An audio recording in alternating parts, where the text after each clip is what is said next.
എനിക്ക് തോന്നുന്നു പിണറായി വിജയന്റെ വിദ്യാഭ്യാസ മന്ത്രിയെ കണ്ടിട്ടാണ് ട്രംപ് ഈ പറയുന്ന ഗുസ്തി താരത്തെ തന്നെ വിദ്യാഭ്യാസ മന്ത്രിയാക്കിയത്. ഒരു ഗുസ്തി താരമാണല്ലോ പിണറായിയുടെ വിദ്യാഭ്യാസ മന്ത്രി. അറിയാലോ, നിയമസഭയിൽ കാട്ടിക്കുട്ടിയ ഗുസ്തി നമ്മളെല്ലാവരും കണ്ടതാണല്ലോ.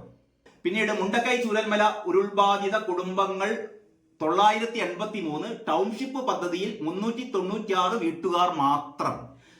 ഷിൻഡോ ജോസഫിന്റെ സ്പെഷ്യൽ സ്റ്റോറിയാണ്. ആ സ്റ്റോറി പറയുന്നത് ഇങ്ങനെയാണ്: മുണ്ടക്കൈ ചൂരൽമല ടൗൺഷിപ്പ് പദ്ധതി ഗുണഭോക്താക്കളുടെ കരട് പട്ടികയിൽ നിന്ന് ദുരന്തബാധിതരിലെ ബഹുഭൂരിപക്ഷം പേരെയും ഒഴിവാക്കിയിരിക്കുന്നു. ഇവര് ഈ എന്താ പറയാ, കേന്ദ്ര സഹായം കിട്ടിയില്ല, കേന്ദ്ര സഹായം കിട്ടിയില്ല, കേന്ദ്ര സഹായം കിട്ടിയില്ല എന്നിങ്ങനെ ആവർത്തിച്ച് പറയുന്നില്ലാതെ ഇവർ ചെയ്യേണ്ട കാര്യങ്ങൾ, ഇവർ ചെയ്യേണ്ട തോന്നിവാസം, സർക്കാർ ചെയ്യേണ്ട ആ ചൂരൽമല മുണ്ടക്കൈ പ്രദേശത്തെ ദുരന്തബാധിതരെ ഇത്രയും നീചമായി, ഇത്രയും എന്താ പറയാ, നമുക്ക് പറയാൻ വാക്കുകളില്ല, വിശേഷിപ്പിക്കാൻ വാക്കുകളില്ല. ആ മനുഷ്യര് ആലോചിച്ച് നോക്കണം, 3 മാസം കഴിഞ്ഞു. ആ ദുരന്തം നടന്നിട്ട് 3 മാസം കഴിഞ്ഞിട്ട് ഇപ്പോഴും ആ പാവങ്ങൾക്ക് ഒരു ഒരു ഒരു പുനരധിവാസം നടത്തിയില്ല എന്ന് പോട്ടെ. ഇപ്പൊ താൽക്കാലികമായി ഇവർക്ക് ചില്ലറ വാടക കൊടുത്തിട്ട് 6000 രൂപ വാടക കൊടുത്തിട്ട് ഏതെല്ലോ വീടുകളിലൊക്കെയാണ് ഇവരെ പാർപ്പിച്ചിരിക്കുന്നത്.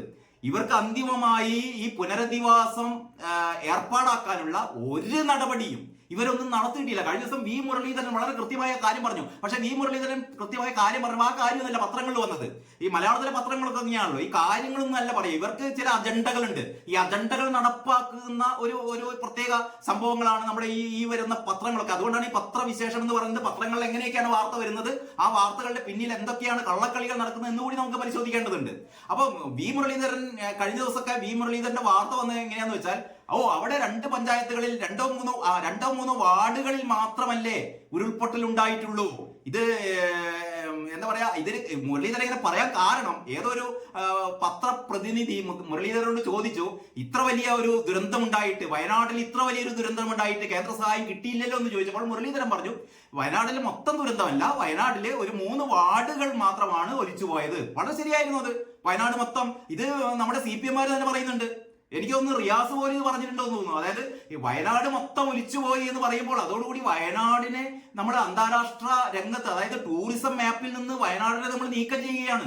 ഇപ്പം തന്നെ ഈ വയനാട്ടിലേക്ക് ടൂറിസം അന്താരാഷ്ട്ര ടൂറിസ്റ്റുകൾ വയനാട്ടിലേക്ക് വരുന്നത് പല ടൂറിസം ഏജൻസികളും വിലക്കിയിരിക്കുകയാണ്. ഇവിടെ എപ്പോഴും ഈ ഉരുൾപൊട്ടലാണ് എന്ന് പറഞ്ഞിട്ട്. അപ്പൊ യഥാർത്ഥത്തിൽ മുണ്ടക്കൈ എന്താ പറയാ, ചൂരൽമല പ്രദേശങ്ങളിൽ ഒരു 2 വാർഡുകളെ മാത്രം എന്താ പറയാ തുടച്ചു നീക്കിയ ഒരു അപകടമാണെന്നുള്ളത് ശരിയാണ്. ഇത് ലഘൂകരിക്കലല്ല ഇത്. മുരളീധരൻ പറഞ്ഞത്, വി മുരളീധരൻ പറഞ്ഞ ശരിയായിരുന്നു. പക്ഷെ ഞാൻ അതല്ല പറയുന്നത്. മുരളീധരൻ വളരെ വ്യക്തമായ ഒരു കാര്യം പറഞ്ഞിരുന്നു.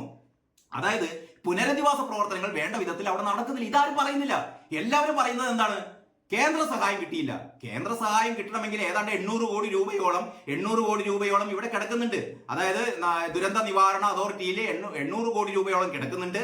ഇനി മാത്രമല്ല, സർക്കാർ പിരിപ്പിച്ച പൈസ ഉണ്ടല്ലോ, മുഖ്യമന്ത്രിയുടെ ദുരിതാശ്വാസ നിധിയിലേക്ക് ഏതാണ്ട് 600 കോടിക്ക് മേൽ മുഖ്യമന്ത്രിയുടെ ദുരിതാശ്വാസ നിധിയിലേക്ക് എത്തിയിട്ടുണ്ട്. ഇത് രണ്ടും കൂടി ചേരുമ്പോൾ തന്നെ ഏതാണ്ട് 1400 കോടിയായി. 1400 കോടിയോളം രൂപ കയ്യിൽ വെച്ചിട്ടാണ് കേന്ദ്രം തന്നിട്ടില്ല എന്ന് പറയുന്നത്. ഇങ്ങനെ ഇതൊക്കെ ജനങ്ങൾക്ക് അറിയാം. കയ്യിൽ 1400 കോടിയുണ്ട്, എന്നിട്ട് ഇത് ചെലവാക്കാതെ, ഇതൊന്നും ചെയ്യാതെ, ഇതൊക്കെ കട്ടുമുടിപ്പിക്കാൻ വേണ്ടിയിട്ട്. അറിയാലോ, ഈ ചൂരൽമല മുണ്ടക്കൈ ദുരിതബാധിതരെ രക്ഷിക്കാൻ വേണ്ടിയിട്ട് ദുരിതാശ്വാസ പ്രവർത്തനത്തിന് വേണ്ടിയിട്ട് ഒരു ബിരിയാണി ചാലഞ്ച് നടത്തിയത്രേ. അതിന്റെ അകത്ത് നിന്ന് കിട്ടിയ ഏതാണ്ട് 1 ലക്ഷത്തിനടുത്തുള്ള രൂപയും കൊണ്ട് സഖാക്കന്മാർ വെട്ടിച്ചു പോയി. ഈ സഖാക്കന്മാർ എന്ന് പറഞ്ഞാൽ ഒരു ഭാഗത്ത് ഞങ്ങളാണ് എന്താ പറയാ രക്ഷാപ്രവർത്തനത്തിന് മുൻകൈ എടുക്കുക എന്ന് പറയുമ്പോൾ തന്നെ ഒരു വിഭാഗം സഖാക്കൾ, എല്ലാവരും ഞാൻ കുറ്റപ്പെടുത്തുന്നില്ല, വളരെ നല്ലവരായ സഖാക്കൾ ഒരുപാടുണ്ട്. പക്ഷെ ഇതിന്റെ ഇടയിൽ കൈയിട്ട് വാരാൻ എന്താ പറയാ, ഈ ദുരിതാശ്വാസ പ്രവർത്തനത്തിന്റെ തുക കൂടി വെട്ടിക്കാൻ നടക്കുന്ന ഒരുപാട് നമ്മൾ കണ്ടതാണ്. പ്രളയനിധി വെട്ടിച്ച എറണാകുളത്തെ സഖാക്കന്മാരെയൊക്കെ നമ്മൾ കണ്ടതാണ്. അതിനെ പറ്റിയിട്ടൊന്നും ആരും മിണ്ടുന്നില്ല. ഇപ്പൊ ഏറ്റവും അവസാനം ഈ ചൂരൽമല മുണ്ടക്കൈ പ്രദേശത്തെ, ഞാൻ വീണ്ടും മുരളീധരൻ പറഞ്ഞതിലേക്ക് തിരിച്ചു വരാം. മുരളീധരൻ പറഞ്ഞ ഏറ്റവും പ്രധാനപ്പെട്ട കാര്യം, നമ്മൾ ചർച്ച ചെയ്യാത്ത കാര്യം, അതായത് ഒന്ന്, അവിടുത്തെ ഏറ്റവും പ്രധാന പ്രശ്നം എന്ന് പറഞ്ഞാൽ ഏതാണ്ട് 1000 കുടുംബങ്ങളാണ്. ഏതാണ്ട് 1000-നടുത്തുള്ള കുടുംബങ്ങളാണ് ഇപ്പോൾ ഈ പറയുന്ന വാടക വീടുകളിലൊക്കെ താൽക്കാലിക അഭയകേന്ദ്രം ഒരുക്കിയത്. 1000-ഓളം കുടുംബങ്ങളാണ്. ഈ ഉരുൾപൊട്ടലില് പൂർണ്ണമായും തകർന്ന വീടുകളിലുള്ള ആൾക്കാരാണ് ഈ 1000. ഇനി അഥവാ ഈ 1000 അല്ല എന്ന് വിചാരിക്കുക, അതായത് ഈ ഭാഗികമായി തകർന്ന വീടുകൾ കൂടി എടുത്തു കഴിഞ്ഞാൽ ഏതാണ്ട് പരമാവധി ഒരു 1200-1300 വീടുകളാണ് നശിച്ചു പോയത്. ഈ 1300 വീടുകൾ സർക്കാർ ഉണ്ടാക്കി കൊടുക്കണ്ട. സർക്കാർ അതിനെപ്പറ്റി മിണ്ടുന്നില്ല. 1300 അല്ല, 1500 അല്ല, 2000-ഓളം വീടുകൾ ഇവിടെ നിർമ്മിച്ചു കൊടുക്കാമെന്ന് ഇവിടുത്തെ സന്നദ്ധ സംഘടനകൾ അക്കാലങ്ങളിൽ പറഞ്ഞിട്ടുണ്ട്. വേണമെങ്കിൽ ആവശ്യമുള്ളവർക്ക് 3 മാസം മുമ്പത്തേന് ശേഷമുള്ള പത്രങ്ങൾ നോക്കിയാൽ മതി. 100 വീടുകൾ, ഞങ്ങൾ 100 വീടുകൾ ഉണ്ടാക്കി കൊടുക്കാം, ഞങ്ങൾ 50 വീടുകൾ ഉണ്ടാക്കി കൊടുക്കാം, ഞങ്ങൾ 200 വീടുകൾ ഉണ്ടാക്കി കൊടുക്കാം എന്ന് കേരളത്തിലെ ഓരോരോ സന്നദ്ധ സംഘടനകളും രാഷ്ട്രീയ പാർട്ടികളുടെയും മറ്റ് യുവജന സംഘടനകളുടെയും സാമുദായിക സംഘടനകളുടെയും ഒക്കെ അധികൃതർ പറഞ്ഞിട്ടുണ്ട്. ഞങ്ങൾ ഇത്രയും വീടുകൾ വെച്ചു കൊടുക്കാം, നിങ്ങൾ സ്ഥലം തരൂ, ഞങ്ങൾ വീടുകൾ വെച്ചു കൊടുക്കാം. സർക്കാർ ആകെ സ്ഥലം ഒരുക്കിയാൽ മാത്രം മതി. ഇവർക്ക് ആവശ്യമുള്ള അത്രയും വീടുകൾ ഈ പറയുന്ന സന്നദ്ധ സംഘടനകൾ വെച്ചു കൊടുക്കും. ഇതിനെ കുറിച്ച് സർക്കാർ മിണ്ടുന്നില്ല. സർക്കാരിന് വേണം ടൗൺഷിപ്പ്. ഈ ടൗൺഷിപ്പ് നിർമ്മിക്കാനും ഈ വാർത്ത നമ്മുടെ മനോരമയിലെ ഇന്നത്തെ വാർത്ത എന്ന് പറയുന്നത് ടൗൺഷിപ്പ് പദ്ധതിയിൽ 396 വീടുകാർ മാത്രം എന്നുള്ളതാണ്. എന്ന് പറഞ്ഞാൽ ഈ 1000-ലേറെ കുടുംബങ്ങൾക്ക് അവിടെ ദുരിതബാധിതരായി ഉണ്ടായിരുന്നിട്ടും അതിൽ 1/3 ഭാഗം മാത്രം, 1/4 4/1 ഭാഗം മാത്രം, ഏതാണ്ട് 396 വീട്ടുകാർക്ക് മാത്രമേ ഈ ടൗൺഷിപ്പിൽ ഇടമുള്ളൂ. ആ രീതിയിലാണ് അത്ര ടൗൺഷിപ്പ് പ്ലാൻ ചെയ്യുന്നത്. അപ്പൊ ഈ ടൗൺഷിപ്പ് പ്ലാൻ ചെയ്യുന്നതിലൂടെ സർക്കാർ ഉദ്ദേശിക്കുന്നത് ഈ ദുരിതബാധിതരെ രക്ഷിക്കാൻ വേണ്ടിയിട്ടൊന്നുമില്ല. ഇതിലെങ്ങനെ കൈയിട്ട് വാരാം? ടൗൺഷിപ്പ് നിർമ്മിക്കുമ്പോൾ കേന്ദ്രത്തിന്റെ ഫണ്ടും ഞങ്ങളുടെ ഫണ്ടും നാട്ടുകാരുടെ ഫണ്ടും എല്ലാം എടുത്തിട്ട് അതിന്റെ ഒരു ചെറിയ ശതമാനം മാത്രം തട്ടിക്കൂട്ടി ഒരു ടൗൺഷിപ്പ് ഒക്കെ ഉണ്ടാക്കി ബാക്കി മുഴുവനും വകമാറ്റാം, കട്ടുമുടിക്കാം, തങ്ങളുടെ ഇഷ്ടപ്പെട്ട ഏജൻസികൾക്ക് ഇത് മറിച്ചു കൊടുത്തിട്ട് ആ വകയിൽ ലാഭം ഉണ്ടാക്കാം. ഇങ്ങനെ എങ്ങനെയാണ് ഒരു ദുരന്തത്തെ വിറ്റ് കാശാക്കുക?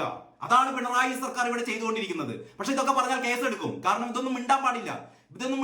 ഇതിനാണ് അടിയന്തരാവസ്ഥ എന്ന് പറയുന്നത്. ഇതിനെയാണ് അടിയന്തരാവസ്ഥ എന്ന് പറയുന്നത്. അടിയന്തരാവസ്ഥയെക്കാലത്തെക്കാൾ അപ്പുറമാണ് ഇന്ന് കേരളത്തിലെ സ്ഥിതി എന്ന് പറഞ്ഞാൽ ഭരണപക്ഷത്തിനെതിരെ അല്ലെങ്കിൽ സർക്കാരിനെതിരെ മിണ്ടാൻ പാടില്ലത്രേ. പക്ഷെ കോടതി പറഞ്ഞിട്ടുണ്ട് സർക്കാരിനെ വിമർശിക്കാം, കോടതികളെ പോലും നമുക്ക് വിമർശിക്കാം, നമുക്ക് അഭിപ്രായം പറയാം, നമ്മുടെ അഭിപ്രായം പറയാം, ആ ജഡ്ജ്മെന്റിനെ കുറിച്ചുള്ള നമ്മുടെ അഭിപ്രായം പറയാനുള്ള സ്വാതന്ത്ര്യം നമുക്കുണ്ട്. പക്ഷേ ഇവിടെ സർക്കാരിനെതിരെ മിണ്ടാൻ പാടില്ല എന്ന് പറയുന്നത് ഇത്തരത്തിലുള്ള ചില ഗൂഢലക്ഷ്യങ്ങൾ സംരക്ഷിക്കാൻ വേണ്ടിയിട്ടാണ്. അപ്പൊ മുരളീധരൻ പറഞ്ഞത് ഈ 1000-ലേറെ വീടുകൾ നിർമ്മിച്ചു കൊടുക്കാമെന്ന് പറഞ്ഞ സന്നദ്ധ സംഘടനകളെ ഇക്കഴിഞ്ഞ 3 മാസമായിട്ടും സെപ്റ്റംബർ, ഒക്ടോബർ, നവംബർ 3 മാസമായിട്ടും പിണറായി സർക്കാർ അല്ലെങ്കിൽ സർക്കാരിന്റെ ഏതെങ്കിലും പ്രതിനിധികൾ അല്ലെങ്കിൽ റവന്യൂ വകുപ്പ് ഇവരെയൊന്നും വിളിച്ചു വരുത്തിയിട്ടില്ല.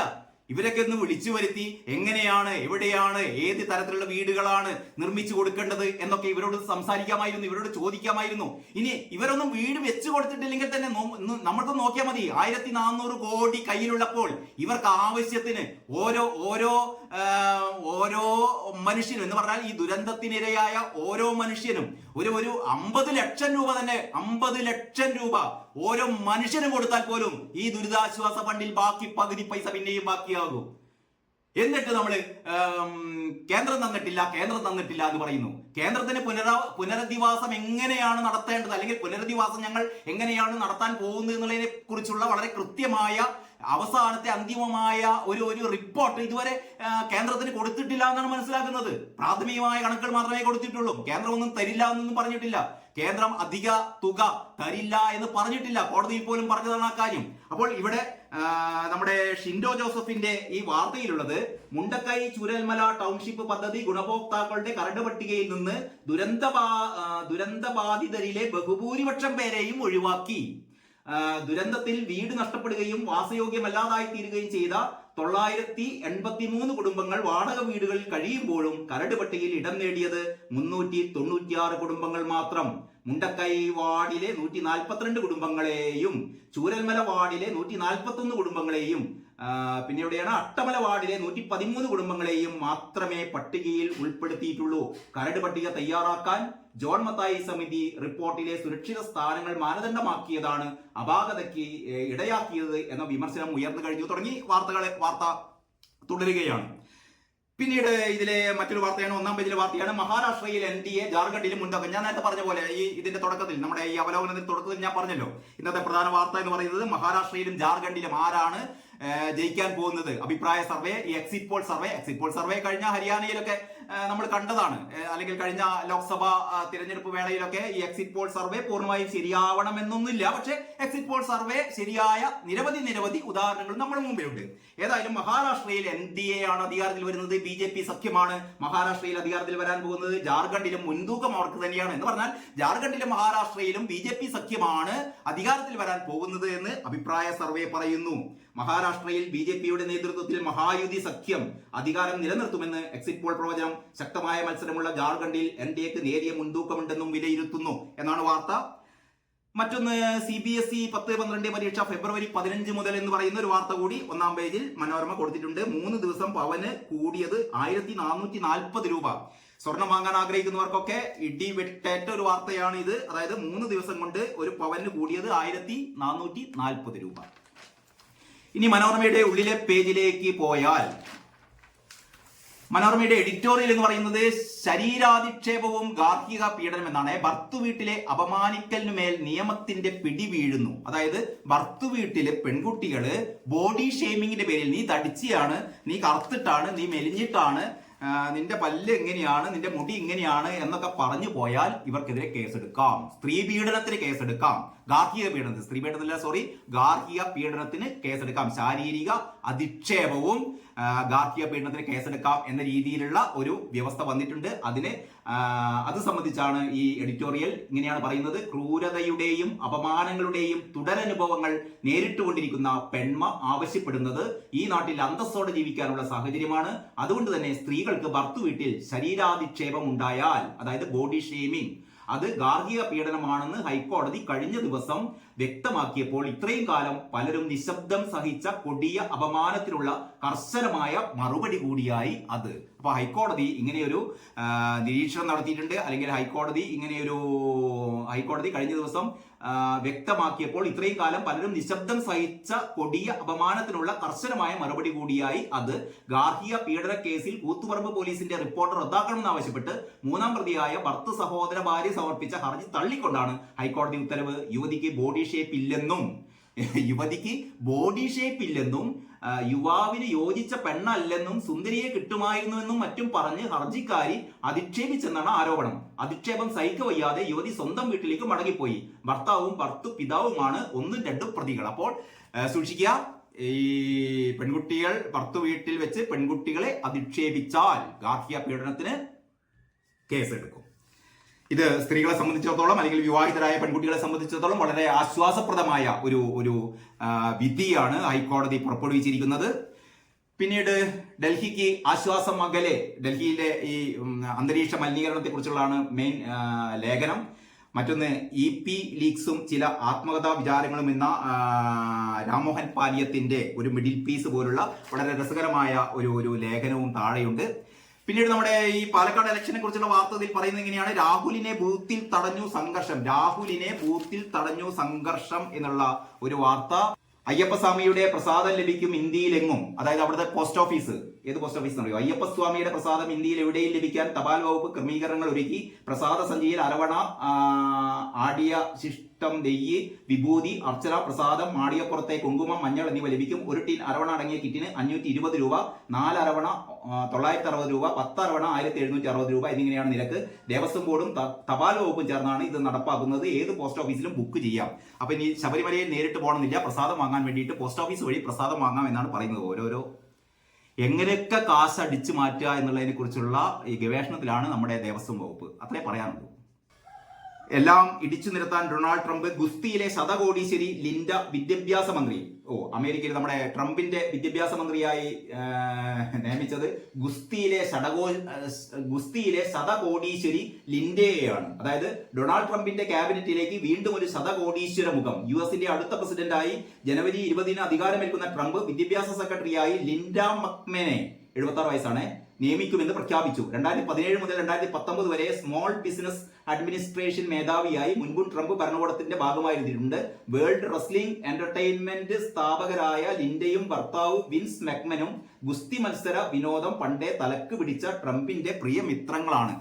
പിണറായി വിജയനും ഏതാണ്ട് എനിക്ക് തോന്നുന്നു പിണറായി വിജയന്റെ വിദ്യാഭ്യാസ മന്ത്രിയെ കണ്ടിട്ടാണ് ട്രംപ് ഈ പറയുന്ന ഗുസ്തി താരത്തെ തന്നെ വിദ്യാഭ്യാസ മന്ത്രിയാക്കിയത്. ഒരു ഗുസ്തി താരമാണല്ലോ പിണറായിയുടെ വിദ്യാഭ്യാസ മന്ത്രി. അറിയാലോ, നിയമസഭയിൽ കാട്ടിക്കുട്ടിയ ഗുസ്തി നമ്മളെല്ലാവരും കണ്ടതാണല്ലോ. ഇതാണ് പറയുന്നത്, പിണറായി ലോക പ്രശസ്തനാണ്. ട്രംപ് വരെ പിണറായിയെ അനുകൂലിക്കുന്നു. ഇങ്ങനെയൊക്കെയാണ് മലയാള മനോരമയുടെ വിശേഷങ്ങൾ. നമുക്കിനി അടുത്ത പത്രം നോക്കാം. അടുത്ത മാതൃഭൂമി എങ്ങനെയാണ് ഈ കാര്യങ്ങളൊക്കെ പറഞ്ഞത് എന്ന് നോക്കാം. എല്ലാവർക്കും നന്ദി, നമസ്കാരം.